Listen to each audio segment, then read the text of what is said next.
Salut à toutes et à tous et bienvenue sur votre podcast Warzone, le podcast baseball universitaire en français. J'espère que vous allez bien, que tout se passe pour le mieux pour vous. Je sais pas encore la longueur de cet épisode, mais il risque d'être assez court, puisque pour ceux qui suivent un peu les autres, on va dire les autres médias baseball FR, avec Hype, on essaye de reprendre une certaine cadence là, avec la rentrée, donc bien sûr la post-season qui commence à s'enclencher. Donc j'ai le bonheur de travailler avec bien sûr Martin, Gaëtan, Olivier, Marion notamment. Donc la plupart font partie de Strikeout et puis Olivier intervient également puisque c'est un spécialiste NFL également, donc du côté de Hype. Ce qui fait qu'on a enregistré un épisode là cette semaine, on avait enregistré il n'y a pas si longtemps que ça auparavant, et là certainement dans cette fin de semaine, pour pouvoir faire une petite preview des Division Series en MLB, on va refaire un autre épisode. Et intercalé au milieu de tout ça, j'essaye quand même de garder le rythme, on va dire, des épisodes Warzone. Cette semaine, j'ai envie de faire un épisode du coup un peu plus entre guillemets léger, en tout cas pour moi en termes de recherche, c'est-à-dire que ça va être beaucoup plus sur ceux que je connais, on va dire presque de tête. Mais avant de parler de tout ça, bien sûr le petit instant promo. Alors vous pouvez retrouver ce podcast bien entendu sur toutes les plateformes d'écoute, les plateformes de podcast. Je partage souvent le lien Ocha qui vous redirige à vos plateformes préférées.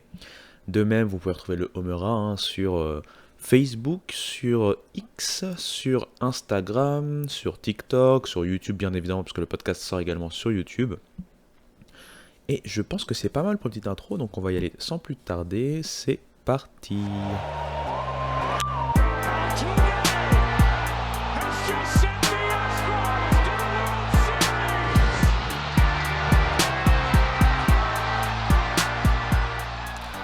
Avant d'entrer dans le vif du sujet, le sujet qui va certainement être une rétrospective de l'année 2008, parce que c'est une année que j'ai étudiée il n'y a pas si longtemps que ça, puisque je regardais un peu, je révisais un peu la carrière de Buster Posey et notamment ce qu'il a fait en université, mais on va y revenir. J'ai envie de me poser 2-3 minutes pour expliquer un peu qu'est-ce qu'il se passe au niveau du collège baseball en ce moment. Alors, vous le savez certainement déjà, mais en ce moment, pour tout fan de sport, et notamment de sport US, c'est une période faste. Il y a beaucoup de choses à suivre, à voir. Donc il y a en ce moment bien sûr la post-season, les playoffs MLB, pour rester dans le baseball. La NFL a repris depuis quelques semaines maintenant. Si vous regardez même les sports universitaires, le football universitaire a repris également une semaine avant, enfin 1 à 2 semaines avant la NFL. Le hockey est en train de faire ses matchs de pré-saison et je pense que la semaine prochaine ça doit reprendre, si je dis pas de bêtises. La NBA est en train de faire ses training camps, donc il y a la pré-saison, etc., etc., donc ça va revenir aussi en octobre, plutôt vers la fin octobre pour le coup. Et moi qui suis devenu friand depuis donc 2 ans, grâce notamment, je le répète, à Martin et Marion qui m'avaient fait un épisode spécial, Hype, sur les joueurs japonais qui ont marqué la MLB, je suis quand même la NPB, même si après quand ça arrive au niveau des playoffs, ça devient plus compliqué, parce que je ne sais pas si vous le savez, mais en gros la Pacific League est facile à retrouver, elle est, on va dire, diffusée via différents médias, notamment ici aux États-Unis. Par contre, la Central League, honnêtement, j'ai jamais cherché pourquoi depuis que j'ai commencé à regarder, mais ça serait intéressant de savoir pourquoi. Mais la Central League n'est pas diffusée. Doit forcément y avoir une raison, bien sûr, mais du coup, pour revenir à cette NPB, là, le 9 octobre, je pense, c'est la dernière journée de saison régulière et on va commencer aussi les playoffs. Donc comme je l'ai dit, c'est une période faste, il y a beaucoup de sports à regarder, et notamment du baseball. Là en playoff, on est en ce moment sur les Wild Card Series au moment où j'enregistre, et d'ailleurs les Rays, j'avais pronostiqué des Rays comme un peu épouvantail dans cette AL. Ils viennent complètement de détruire ma crédibilité en, en se faisant sweeper bien comme il faut par les Rangers. Donc bravo aux Rangers, mais les Rays, c'était catastrophique. Et en plus, je les ai regardés au boulot, donc j'ai pris des risques au boulot pour les regarder, et au final, ils ne me l'ont pas rendu. Mais c'est pas très grave. Les Blue Jays également, catastrophiques également, eux qui ont pourtant normalement, sur le papier en tout cas, un des meilleurs effectifs de l'American League tout simplement. Bien content pour les Twins, parce que du coup ils coupent, on va dire, je cherche mes mots en français comme d'habitude, mais ils rompent ils, ils arrêtent la malédiction, voilà, vous, vous allez vous corriger, ils arrêtent en gros la malédiction hein, qui les pourchassait depuis, je pense que c'était depuis 2004 à peu près, hein, c'était quoi, 18 matchs consécutifs perdus en playoff, un truc comme ça. Du coup là, bah, ils se sont bien vengés puisque ils sont en train de donner un peu ce curse aux Blue Jays parce que les Blue Jays maintenant du coup ça leur fait quand même quelques matchs de suite ou séries de suite perdus en playoff assez rapidement. Euh, j'ai pas encore regardé j'ai pas pu regarder parce que j'étais sur la route Brewers et Diamondbacks et donc là je sais qu'en ce moment il y a les Phillies et les Marlins qui sont en train aussi de jouer. Bon bah du coup je les loupe hein, je me sacrifie entre guillemets pour pouvoir enregistrer cet épisode mais c'est pourquoi aussi je vais essayer de pas le faire trop long comme ça je peux regarder au moins les derniers innings, les dernières manches. Mais voilà donc pour revenir, je suis complètement parti à l'ouest, mais pour revenir au collège baseball, c'est pas la coupure complète. À partir de septembre, on a vu déjà quelques facs hein, commencer à faire leur scrimmage d'automne. Hein. Normalement, le scrimmage d'automne, c'est plutôt fin septembre, début octobre que ça commence. Mais Mississippi State, qui était dans la sauce hein, ces dernières saisons, a décidé de recommencer plus tôt hein, pour pouvoir essayer de enclencher quelque chose de plus positif. Là, ce que j'aime bien, c'est que bah, du coup, il y a les papiers de D1 Baseball qui sortent petit à petit. Je pense qu'il y a Yukon que j'ai vu popper il n'y a pas si longtemps que ça, peut-être hier ou aujourd'hui. Et ces papiers sont très intéressants et très importants pour moi si je veux pouvoir vous mettre à fond dans le bain du collège baseball. C'est qu'ils font ce qu'on appelle les fall reports. Donc chaque automne, on va dire, les effectifs bah, sont en train de se ciseler entre guillemets en termes de nombre. Et donc entre les freshmen, entre les transferts, entre les joueurs plus expérimentés, bon, bah, ils font des scrimmages, ils étudient un peu plus bah, les joueurs qui vont être à même d'intégrer le roster, on va dire final, le roster principal hein, pour la saison universitaire à venir. Et donc là, tout se joue et on va voir certainement certaines surprises, d'autres qui confirment, d'autres qui ont réussi grâce aux ligues d'été de se remettre dans le bain et de se montrer avant d'arriver donc à l'automne prêts et en feu pour pouvoir bah, gagner leur place tout simplement hein, ou la conserver. Donc c'est très intéressant, moi ça me permet aussi de garder un lien avec le baseball universitaire, c'est-à-dire qu'il n'y a jamais vraiment de coupure, ce qui peut paraître un peu fou, mais qui permet aussi de continuer à travailler dessus et compagnie, donc c'est plutôt sympa. Et du coup, après vous avoir expliqué un peu hein, rapidement ce qu'il se passe au moment où j'enregistre, hein, donc au moment où on parle côté baseball universitaire, on va repartir dans le passé, mais un passé un peu plus récent que les derniers podcasts, puisqu'on va aller 15 ans en arrière environ. On va y aller tranquillement, allez, bah on y va, c'est parti.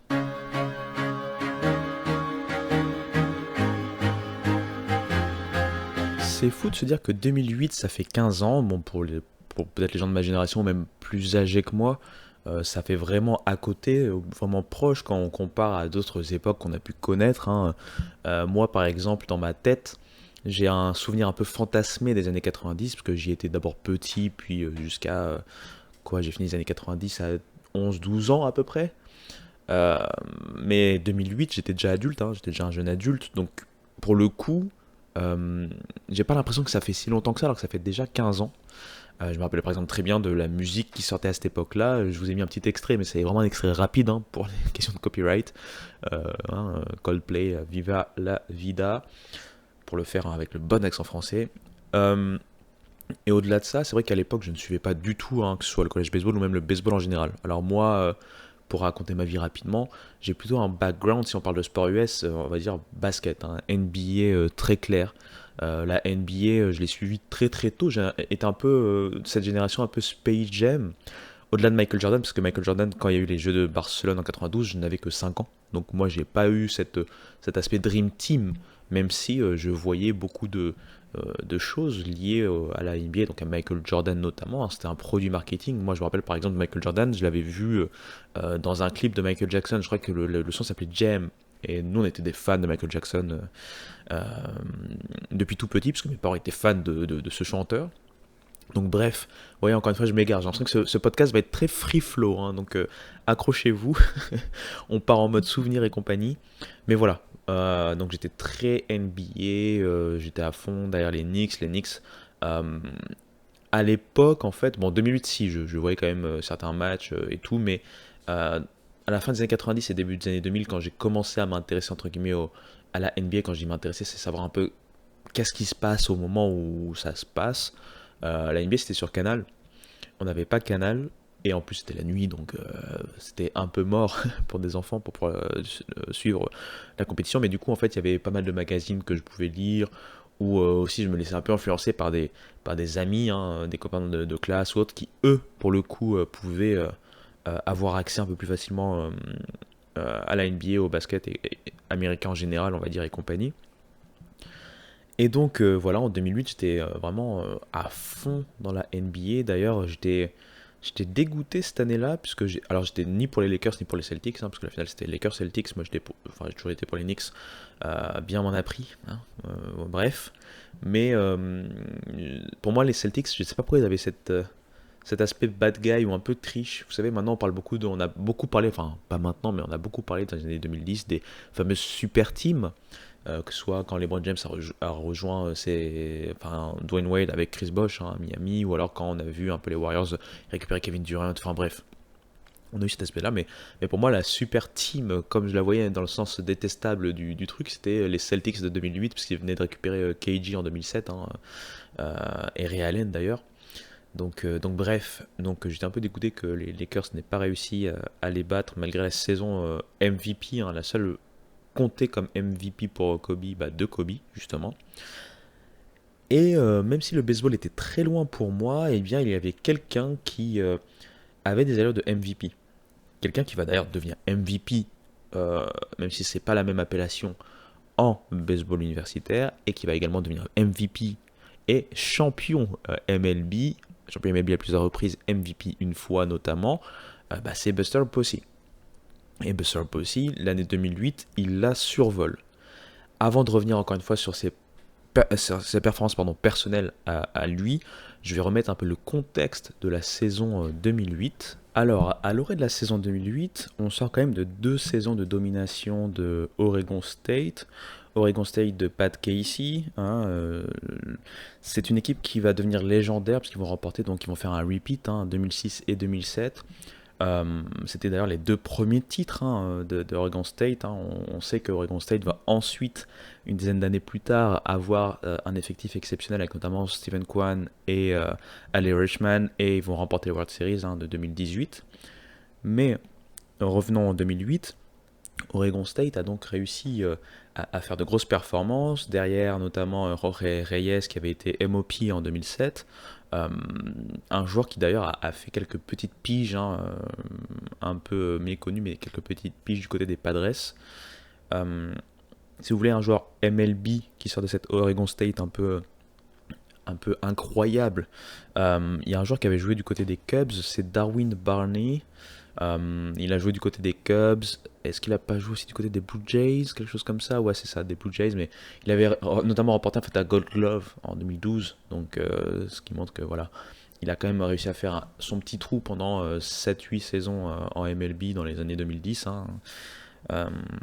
Mais voilà, il n'y a pas de joueur comme ça que j'ai noté qui était exceptionnel venant d'Oregon State ou qui a fait voilà, des saisons exceptionnelles après en pro.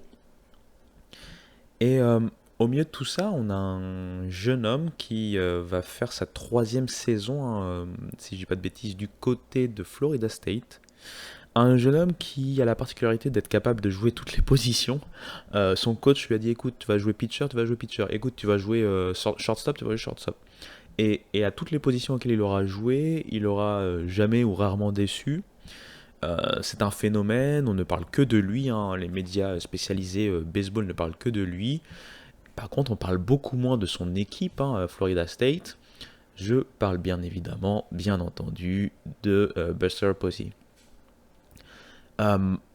Buster Posey se retrouve donc dans une équipe, hein, Florida State, qui ne fait pas forcément figure de favori, hein, à la base, mais qui fait quand même figure de favori dans sa propre conférence.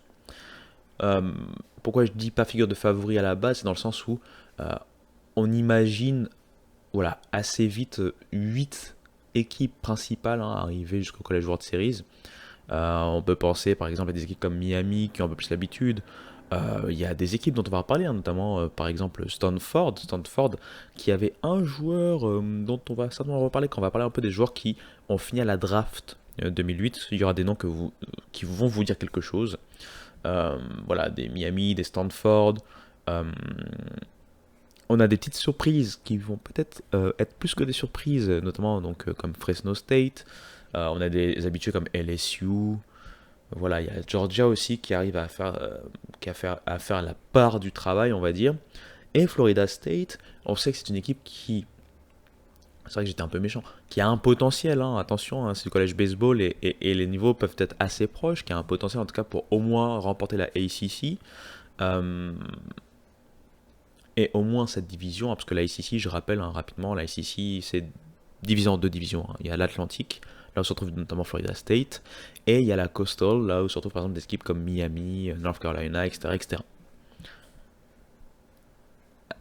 Au cours de cette saison, en fait, on va très vite voir justement Florida State, hein, emmené par Buster Posey, faire une très très grosse saison, notamment en termes de conférence. En termes de conférence, on va les retrouver avec 24 victoires pour 6 défaites. Ça sera l'un des meilleurs bilans hein, justement de, de- de cette ligue, hein, de cette ACC. Hein, et, il y aura peut-être en meilleur bilan Miami. En fait, ça sera le même ratio, mais avec une victoire et une défaite de moins pour Miami, parce ils termineront en 23-5. North Carolina termine en 22-7 pour le coup. Et donc, on va retrouver ce Florida State de Buster Posey devenir naturellement une sorte de candidat, on va dire, déclaré au titre. Surtout derrière un joueur comme lui. Donc cette fois-ci, on peut s'arrêter vraiment sur lui. Buster Posey en college baseball, ça a été une tornade. Quelque chose d'incroyable, puisqu'il arrive en 2006 hein, en tant que freshman, et dès cette année-là, il se retrouve quand même avec une très belle moyenne, hein, plus de 34% de moyenne à la batte. Très difficile à, comment on va dire ça, à battre hein, par les pitchers. C'est vrai qu'il va quand même avoir beaucoup de strikeouts, attention, hein, je ne vais pas non plus survendre le joueur, mais pour un freshman, il va quand même sortir de très très belles stats. Et surtout, on va voir que très rapidement, il est quasiment indispensable à Florida State. Faut le savoir d'ailleurs, Florida State, avec lui, c'est chaque année en fait, hein, au moins au tournoi national. Ça se bat pour essayer d'aller le plus loin possible, mais c'est au moins chaque année, donc 2006, 2007 et 2008, au tournoi national. Et comme je le dis, non seulement il va avoir des stats vraiment incroyables, très très propres, mais il va surtout il va faire montre en fait d'une certaine diversité assez incroyable et être performant dans n'importe quelle ou à n'importe quelle position. Notamment quand il était freshman, il a beaucoup plus joué dans l'infield notamment, et il se montrait au niveau offensif très intéressant en termes de base volée. Ensuite, on va le voir à partir de 2007 commencer aussi à lancer quelques manches en tant que releveur. Et même là, ça va être intéressant. Bon, 2007, hein, c'est surtout, je pense que c'était un seul match, mais en 2008, hein, l'année qui nous intéresse pour lui, il va faire 9 matchs en tant que pitcher, hein, en tant que pitcher, en tant que relève, hein, releveur. Et pour vous donner les stats, ça va quand même être un IRA de 1.25, tout ça en presque 8 manches. Il n'aura subi qu'un seul point mérité, hein, et il aura réussi à strike out 10 personnes. Donc voilà, c'est pour vous placer le bonhomme. Bien sûr, au niveau offensif, on va en reparler tout de suite. C'est en constante progression. Comme j'ai dit, 2006 c'est déjà très fort pour un freshman. 2007, on le retrouve augmenter drastiquement comment on peut dire ça, sa production, notamment en termes de statistiques moyennes. Hein, notamment sa moyenne au bâton augmente à presque, enfin à plus même de 38%, à 1.382. On retrouve un peu plus de discipline aussi, parce qu'il se fait moins strikeout qu'il ne provoque de walk. C'est sa première saison positive avant d'avoir une saison 2008, on va y revenir, incroyable. Déjà plus de 60 points produits, plus de 60 runs. Encore une fois, ça va assez loin, hein, ça va au tournoi national avec Florida State. Et c'est vrai que même s'il ne sera pas dans les finalistes et dans la watchlist serrée du Golden Spikes, on commence à parler de lui, même si on verra une autre connaissance MLB gagner le Golden Spikes en 2007. Hein, ça sera David Price. David Price qui était donc pitcher à Vanderbilt, et David Price, vous l'avez connu normalement en MLB. Et arrive enfin cette année 2008. Et là, 2008, donc je vais vous sortir les stats. Hein, euh, de manière brute. Alors j'ai pas toutes les stats, par exemple je recherchais des stats comme tout ce qui est OPS et compagnie pour donner des stats encore plus parlantes, ou le WAR et compagnie, mais au moins en termes de totaux et de brut, en 2008 il réussit donc 89 points, à scorer 89 points, 119 coups sûrs, 21 doubles, 4 triples, 26 home runs, 93 points produits. Il provoque 57 buts sur balle pour seulement 29 strikeouts. C'est vrai qu'au niveau de bases volées, par contre, c'est un peu moins incroyable. Il va réussir 5 bases volées sur 8 tentatives. Et surtout, il se place en tant que... c'est là où on le voit vraiment beaucoup plus jouer en tant que receveur. C'est là où il se place en tant que receveur. C'est là où vraiment les scouts MLB commencent à se dire, ok, euh, c'est la prochaine, entre guillemets, star à cette position. On sait que les versatiles, donc, on l'imagine pas forcément à une seule position, mais le fait qu'il soit en plus performant en termes de catch, de catcher, en position de catcher, va forcément mettre le focus sur lui. Pour finir avec quelques stats, il va avoir une moyenne à la batte de plus de 46%, point 463. Malheureusement, comme j'ai dit, j'avais pas les stats plus logiques et plus poussées, tout ce qui est OPS et compagnie. Mais c'est pour vous situer encore une fois le bonhomme.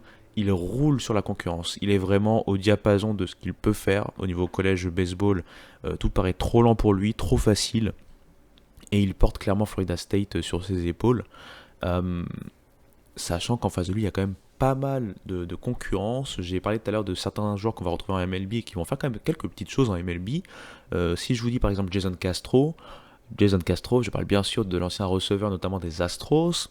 Eh bien, il faut savoir, lui, il était du côté de Stanford qui était un habitué, et toujours un habitué, des grosses performances universitaires, notamment aller au College World Series. De mémoire, je pense qu'ils avaient réussi Stanford à aller au College World Series avec John Castro. Je pense que ça doit être en 2007 de mémoire. Là, me croyez pas sur parole, mais je suis quasiment sûr. De toute façon, certainement, on fera un épisode sur 2007, et dans ce cas-là, je pourrais me corriger ou non. Mais voilà, il y a beaucoup, beaucoup de concurrence. On va retrouver d'ailleurs que la draft s'en ressent, parce qu'on va avoir quand même pas mal de joueurs universitaires dont les noms vont certainement vous dire quelque chose. Arriver tout simplement en MLB et montrer en fait que cette concurrence elle est legit pour le coup, contrairement à ce qu'on peut voir assez souvent, puisque assez souvent on peut voir des joueurs, ça arrive beaucoup, des joueurs qui font des grosses carrières universitaires mais qui n'arrivent pas à faire leur trou après au niveau professionnel. En tout cas, ça arrivait beaucoup dans le passé, pour être un peu plus clair. Très clairement, Buster Posey donc se place là en termes de candidats favoris pour le Golden Spikes.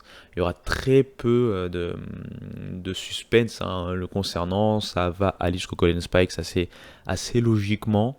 Euh, Très peu de concurrence encore une fois. On va le voir en fait dominer de la tête et des épaules la compétition universitaire. Son équipe va devoir se battre, quand on y pense quand même, va devoir se battre pour essayer d'aller au moins au College World Series. Mais face à eux, comme je l'ai dit, il y a pas mal de concurrence.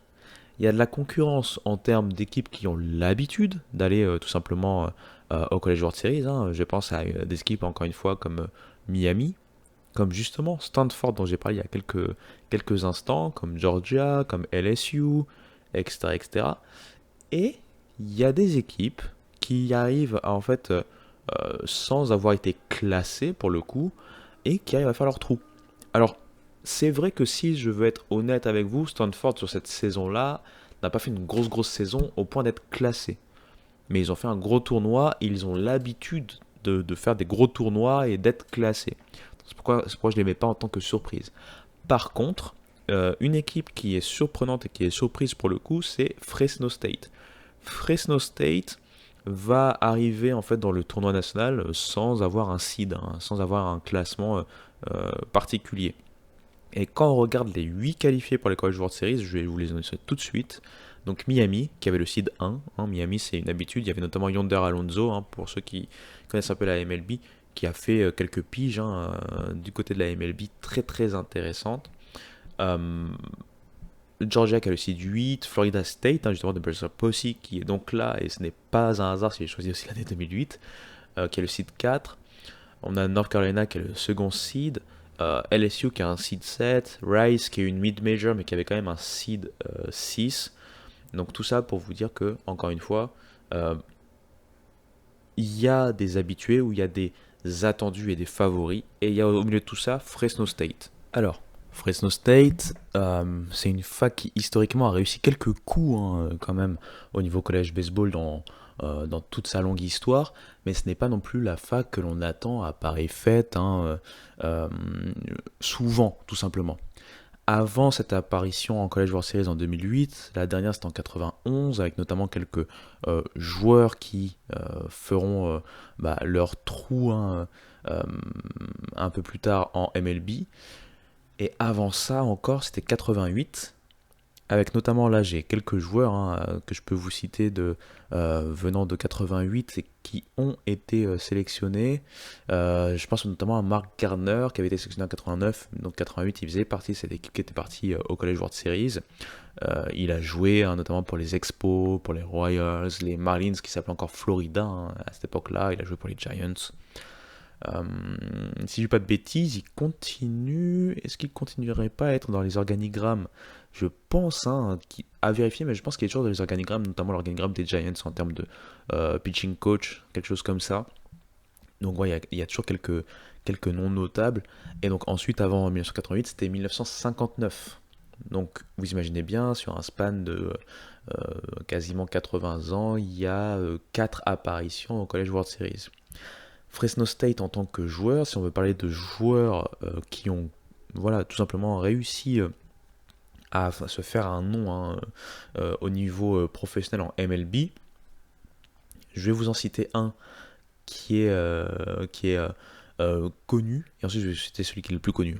Mais pour l'instant, pour faire un peu de suspense, si je vous parle de Taylor Ward, qu'on connaît du côté des Angels notamment, bien Taylor Ward a été du côté de Fresno State dans les années 2010, et un de ses coéquipiers, là je vais vous le dire, il n'y aura aucune surprise quand vous allez entendre son nom, vous allez dire ah ouais, il était là-bas. Mais du coup, lui, vous savez de qui je parle, c'est Aaron Judge. Aaron Judge, MVP l'année dernière en battant le record de home run en American League sur une saison, en saison régulière, passant en 62, dépassant Roger Maris, un autre illustre Yankee. Donc Wally Voilou, qui a été aussi rookie de l'année, voilà, etc., etc. Bref, vous connaissez Aaron Judge. On va pas perdre du temps sur Aaron Judge, pardon. Mais c'est pour vous dire, c'est le nom forcément le plus ronflant de Fresno State dans leur histoire. Ils ont quelques joueurs aussi. Il y a Dan Gladden qui avait remporté notamment les World Series avec les Twins, si je dis pas de bêtises. Mais après, voilà, il n'y a pas non plus de grosses stars. Il y a Matt Garza qui a été pitcher pour les Brewers. Voilà, on va pas faire trop de name dropping parce que l'idée c'est pas ça, mais surtout pour expliquer que c'est une mid-major qui a aussi vogué au gré du vent, on va dire, puisque comme vous le savez peut-être, il y a beaucoup de changements, de disparitions, de réapparitions, de mouvements, de conférences. On appelle ça les réalignements notamment de conférences. Fresno State, en ce moment, ils sont connus pour être une équipe de Mountain West. Et ça se passe pas non plus énormément bien pour eux en ce moment, parce que je pense qu'ils n'ont plus gagné leur conférence depuis 2019. Et aussi, du coup, ils n'ont pas dû repartir au tournoi national depuis 2019, à peu près. Puisque souvent, quand on est en mid-major, si on ne gagne pas son pennant, si on ne gagne pas sa division, enfin sa conférence, pardon, en mid-major, c'est très difficile, à moins d'avoir fait une grosse saison, notamment avec je l'ai déjà expliqué, mais voilà, en 30 secondes, avec des grosses victoires marquantes face à des grosses cylindrées lors de la saison régulière et avoir un bilan qui est incroyable au niveau overall, mais juste avoir été battu par quelqu'un encore plus incroyable dans sa conférence sur la saison. En général, on ne passe pas le cut, on ne va pas au tournoi national. Eh bien, Fresno State, en 2008, ils n'ont pas forcément de stars dans leur effectif, et pourtant, ils vont quand même réussir, donc comme j'ai dit, à aller aux World Series, et mieux que ça. On va faire, voilà, en 30 secondes, je ne vais pas vous faire tout le bracket comme j'avais fait auparavant, mais en 30 secondes, Fresno State se retrouve donc dans la partie, en fait, la poule 2, on va dire, composée de North Carolina, LSU et Rice, et ils vont se retrouver donc à battre coup sur coup North Carolina qui était quand même tête de série numéro 2, Euh, Avant ça, ils avaient battu bien sûr Rice, hein, ils les avaient explosé 17-5. North Carolina, c'est plus serré. Puis North Carolina va réussir à se redonner une chance, hein, en partant dans le bracket des perdants. Je rappelle un peu double élimination, etc. etc. Tant qu'on n'a pas de deux défaites, on a encore une petite chance. Mais euh, North Carolina va se donner une dernière chance, hein, de pouvoir essayer de battre Fresno State pour le pennant final. Ils vont battre LSU 7-3, mais par contre, face à Fresno State, ils vont gagner la première manche. Donc les deux équipes vont se retrouver à une défaite. 4-3. Et ensuite, Fresno State va gagner la dernière, hein, la belle, qui permet d'élire le vainqueur et celui qui va aller en finale pour cette poule, 6-1. En face, de l'autre côté, on s'attend à ce que Miami fasse son trou. Malheureusement pour Miami, ça va pas si bien se passer que ça. Ils vont perdre leur premier match face à Georgia, tandis que Florida State va se faire allumer par Stanford 16-5. Le Stanford, encore une fois, de Jason Castro face au Florida State de Buster Posey, pour ne citer que. Miami va définitivement éliminer Buster Posey de la course au double award, hein, le potentiel, par exemple, MOP à ajouter au Golden Spikes qu'il était sûr de remporter. Ils vont les éliminer en les battant 7-5. Ils vont se retrouver dans le bracket des perdants face à Stanford, qui aura, elle, perdu face à Georgia 4-3. Stanford va quand même éteindre Miami. On va se retrouver avec une finale d'outsider entre Stanford, qui à la base n'avait pas de seed, et Georgia, qui était un seed 8, donc le plus faible seed en dehors de ceux qui n'avaient pas de seed, hein, qui n'avaient pas de rang. Georgia va s'en sortir 10-8 dans un match de pure attaque. Et on va se retrouver avec une finale entre Georgia et Fresno State. Une finale que Fresno State, pas de suspense, Fresno State va remporter. Donc le premier et le seul titre de son histoire. Ça a été un upset complet sur cette saison, avec une défaite initiale. Et là, il faut le noter, puisque à partir de 99, on est sur le format du tournoi tel qu'on le connaît actuellement. C'est-à-dire que on a un double elimination jusqu'à la finale. La finale, après, c'est au meilleur des 3 matchs. Donc la première équipe qui gagne 2 matchs remporte le titre. Et il faut savoir, c'est que Georgia gagne le premier match 7-6. En gagnant ce premier match, ils mettent bien sûr sous pression Fresno State, parce qu'ils n'ont plus le droit à l'erreur, ils doivent gagner les 2 prochains matchs. Fresno State, sur les 2 matchs suivants, vont réussir à marquer 25 points. Notamment le deuxième match, hein, le match qui leur permet d'égaliser, ils vont le remporter 19-10, avant d'éteindre complètement Georgia grâce à leur pitching, et de gagner donc le titre, hein, 6-1. Ce faisant, ils vont notamment voir plusieurs de leurs joueurs récompensés de leur gros tournoi. Malheureusement, la plupart de ces joueurs ne vont pas avoir de carrière, hein, au niveau baseball professionnel. Par exemple, je peux citer bien sûr le MOP, c'est-à-dire le meilleur joueur des College World Series, c'est Tommy Mendonca ou Mendonça. Euh, il a joué donc du côté de Fresno, il a été MOP. Il a ensuite été drafté l'année suivante, parce que quand il a été MOP, il n'était que sophomore, donc il n'était pas éligible, hein, pour la draft. C'est en junior seulement qu'il était éligible, donc en 2009. Il est donc de la même période de draft qu'un joueur comme par exemple Stephen Strasburg. On va en reparler de lui très rapidement juste après. Euh, il ne va jamais réussir à jouer en fait, hein, tout simplement en MLB. Il va clairement faire la majeure partie de sa carrière dans les mineurs, hein. Il va être drafté donc par les Rangers au deuxième tour en 2009. Il va jouer pour les Spokane Indians, pour les Bakersfield Blaze. Euh, il va continuer comme ça à jouer, hein, dans différents systèmes, hein, que ce soit dans les Low A, High A, et il va finir en Double A avec Frisco Rough Riders. Ensuite, il va être sélectionné en 2012 par les A's par ce que l'on appelle la Rule 5 Draft. La Rule 5 Draft, pardon, si je veux résumer, c'est la draft qui arrive, vous savez, plutôt en décembre, hein, dans la partie, on va dire le hot stuff, dans la partie off-season de la MLB. Euh, et en fait, c'est une draft qui est là aussi pour éviter que les franchises MLB juste empilent et empilent et empilent trop de jeunes joueurs, hein, dans leurs équipes affiliées en mineurs, et donc pouvoir un peu transvaser, un peu couper ces goulots d'étranglement en donnant la possibilité à d'autres franchises, hein, de récupérer ces joueurs ou de les réclamer via cette draft. Pour faire simple, hein, vraiment c'est caricaturé au maximum, c'est vraiment vulgarisé, voilà, cherchez le bon mot, vulgarisé au maximum. Mais bref, il est donc sélectionné par les A's. Là-bas, pareil, hein, il ne va pas faire son trou, il ne va pas réussir à atteindre les majeurs. Il va ensuite signer un deal avec les Phillies, hein, un deal de minor league, un contrat de minor league, avant d'être au final euh, relâché. Le français, c'est toujours compliqué au bout d'un moment. Relâché, je pense que c'était en 2013. Voilà, après il va continuer un peu dans les mineurs, mais sans forcément être dans une équipe affiliée, hein, euh, à une franchise, hein, parce qu'on rappelle avant la réforme récente, on pouvait jouer dans des équipes qui n'étaient pas forcément affiliées, qui faisaient quand même partie des championnats des mineurs, avec d'autres équipes qui étaient pour le coup, elles, affiliées à des franchises MLB. Donc voilà, Tommy Mendonca ou Mendonça, il a été MOP c'est vrai, mais comme beaucoup de joueurs universitaires qui arrivent à faire leur trou, et notamment comme on le voyait par le passé, ce n'est pas une garantie de succès au niveau MLB. Et l'autre joueur dont on peut parler, qui lui pour le coup a quand même une longue carrière, je ne sais pas s'il joue toujours, mais je sais qu'en 2022 il était dans l'effectif des Reds de Cincinnati, c'est Justin Wilson. Justin Wilson, il a été notamment sélectionné, je pense, c'était par les Pirates. Avant d'être sélectionné par les Pirates, il fait donc partie de cette équipe de Fresno State qui est donc championne. Et il fait partie de la team, hein, de la meilleure équipe du tournoi.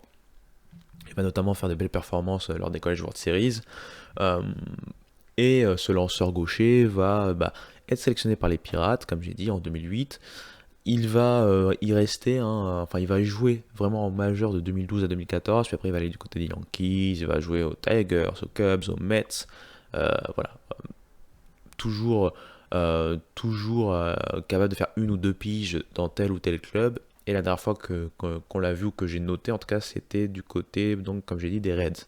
Mais voilà, encore une fois, c'est quoi? C'est une carrière honnête, hein, mais ce n'est pas non plus, voilà, ce n'est pas non plus le joueur le plus incroyable, on va dire, euh,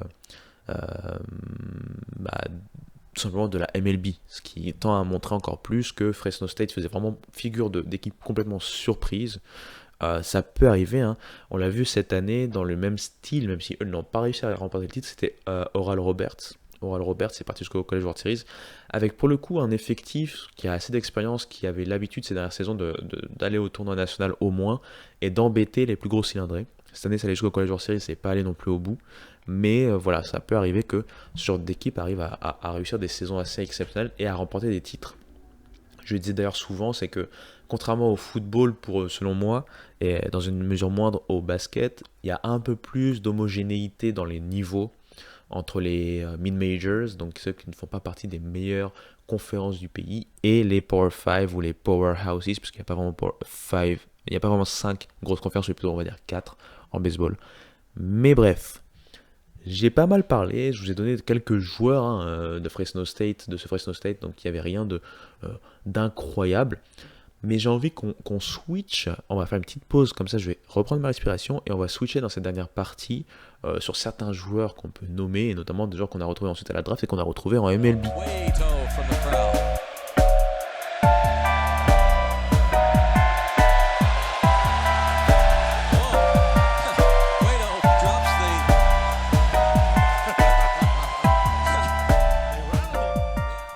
Comme souvent, je dis que mon podcast va pas être si long que ça, et au final, j'ai tellement la bougeotte, j'ai tellement la parlotte qu'il finit par être assez long. Mais on va revenir sur les joueurs, puisque comme on le dit souvent, hein, les joueurs font la ligue, et notamment le college baseball est reconnu par ses joueurs. Euh, je vais vous citer d'abord des joueurs qui, en plus de Buster Posey, ont fait des grosses saisons et on les a retrouvés souvent dans ce qu'on appelle les fameuses teams All-American et qui auraient pu, par exemple, même le concurrencer un tout petit peu dans la course aux Golden Spikes. Je vais vous donner un joueur notamment. Il est très connu, vous inquiétez pas. Il a joué du côté de San Diego State. Ça a été le premier pick de la draft 2010, hein, et c'est un pitcher qui a été également vainqueur des World Series en y étant le MVP. Donc si vous ne l'avez toujours pas, Stephen Strasburg, bien évidemment.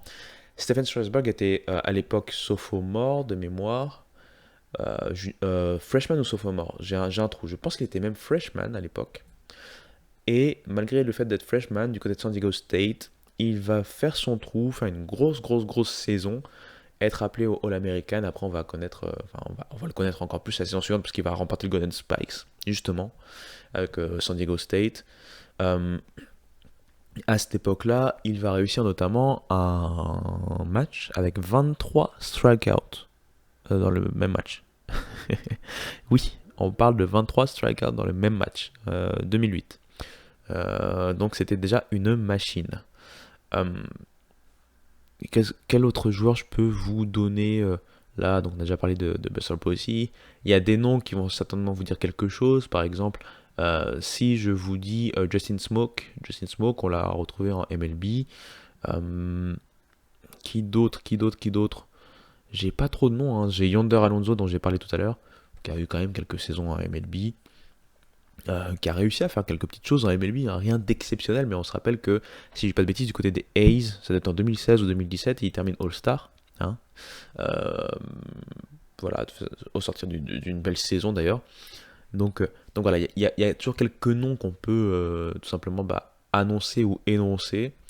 Euh, Peut-être aussi Ike Davis. Ike Davis aussi, qui a fait quand même quelques petites saisons en MLB.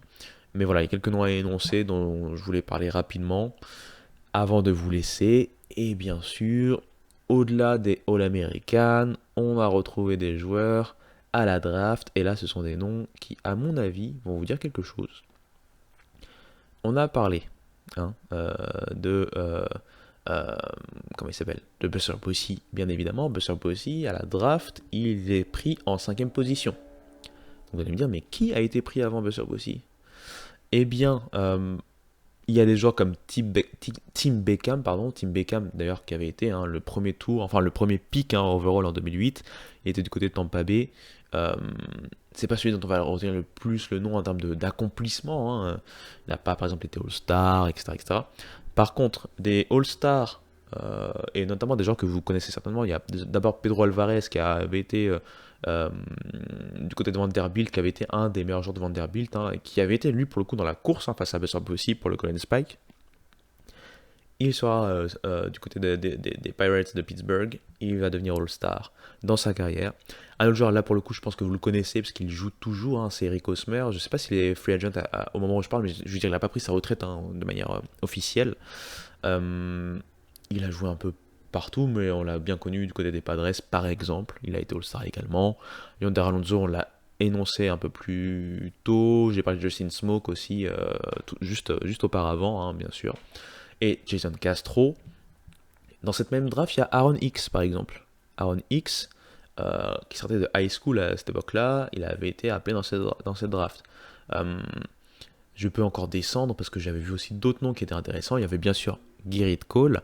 Le petit Gerrit Cole d'alors avait refusé, de rejoindre la MLB, de signer en MLB de cette saison-là, parce qu'il est parti d'abord au niveau universitaire. Euh, Jake Odorizzi a été dans cette draft. Il était plutôt ça va être au second tour, ou vous savez, entre le premier et le second tour, il y a souvent le tour complémentaire, hein, le tour, ouais, c'est ça, le tour complémentaire, on va dire, ou de compensation. Donc Jake Odorizzi avait été pris là-bas. Lance Lynn aussi a été pris là-bas, l'ancien joueur de Ole Miss, bien entendu.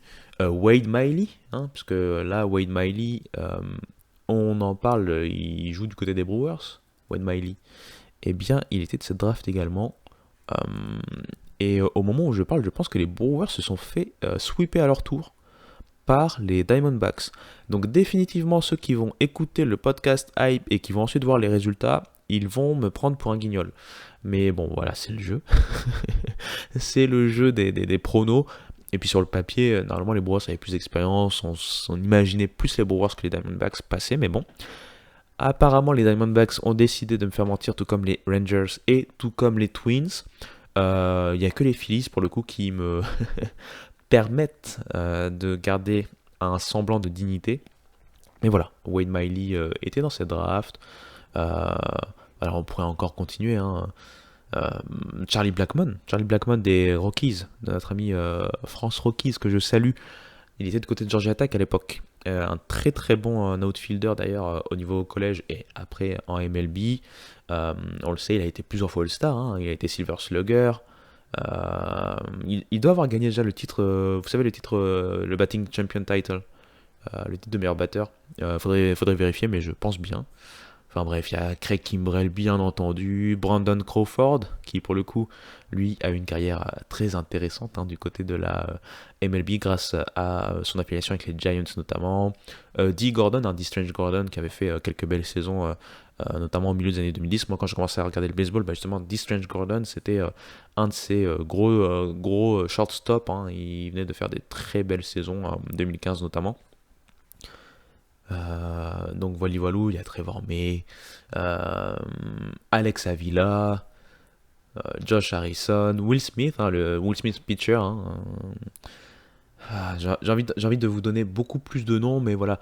Il y avait d'autres joueurs qui, voilà, il y a Nathan Eovaldi par exemple, il y avait Anthony Rendon, mais il n'avait pas signé. Il y avait Sonny Gray également, mais il n'avait pas signé.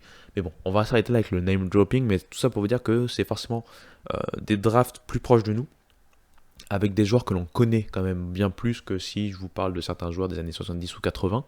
Donc je pense que vous allez faire le lien plus facilement avec cette idée de cette draft 2008 et donc de cette année 2008. Je le répète, année 2008 sous le sigle de la saison en fait, de la super saison de Buster Posey qui allait appeler en fait après d'autres saisons exceptionnelles en MLB. Buster Posey dont on sait qu'il a arrêté sa carrière en 2021 après la grosse saison des Giants. Lui qui revenait de blessure et qui avait fait une très très bonne saison, d'ailleurs parmi cette équipe record quasiment. Mais bon, voilou. J'espère que ça a été assez digeste. J'ai été vraiment en mode free flow complet. J'ai un peu raconté ma vie. Je suis passé un peu de droite à gauche puisque, comme j'ai dit, avec les podcasts hype en ce moment, plus voilà, le boulot, etc. Bon, j'avais pas trop le temps de vraiment préparer un sujet précis, donc je me suis dit je vais partir sur quelque chose que je connais déjà à peu près de visu, sans avoir besoin de faire de grosses recherches. Je pense pas vous avoir sorti trop de conneries, trop de bêtises pour rester PG-13. Mais bon, surtout ces moments on va y aller tranquillement, tout simplement. Je vous rappelle bien sûr que ce podcast est disponible sur toutes les plateformes d'écoute, toutes vos plateformes d'écoute préférées, quelles qu'elles soient, également sur YouTube. Le Homera continue sur les réseaux sociaux, TikTok, Instagram, Twitter, Facebook. Et sur tous ces moments, vous allez certainement m'entendre encore une fois cette semaine, en fin de semaine, du côté de Hype, si tout se passe bien. Mais en tout cas, sur tous ces moments, je vous dis tout simplement à très bientôt. Allez, ciao.